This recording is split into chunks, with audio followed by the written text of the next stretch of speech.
Sir, we all know na every summer naman is talagang tumataas ang consumption ng kuryente. And then, sa tingin ninyo, kasi iba ho ba ang impact ngayon ng issue about this compared sa mga previous years?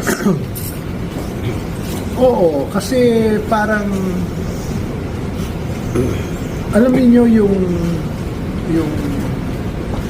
issue ng higher bills pagdating ng summer. Matagal na po namin issue yan. No? Kami, lagi kami nagpapaalala kung bakit mataas yung konsumo tuwing tag-init, tuwing summer months. At napansin ko lang, batay sa aking sariling pananaw, na mukhang lumaki yung concern at naging viral doon sa mga other charges. Kasi yung konsumo, naiintindihan na ng tao yan ng mga customers natin.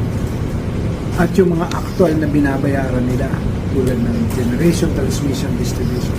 Ang sabi nga doon, yan alam namin kasi talagang pinusumo namin. Pero, ang tila hindi nila maintindihan na dati rin naman ay hindi na masyado naging issue, ay ito ang mga other charges na ito.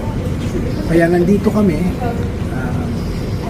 bilang distribution utility na merong franchise area na sinasakupan na ipaliwanag kung ano-ano ito. And for the record, para rin malinaw, ano ba itong mga other charges na? Kaya sana sa pamamagitan ng pagbigay ng tamang impormasyon, maintindihan ng taong bayan, lalo ng mga customers ng Meralco at yung mga kumukonsumo ng kuryente, ano ang batayan, basihan nitong mga naturang charges.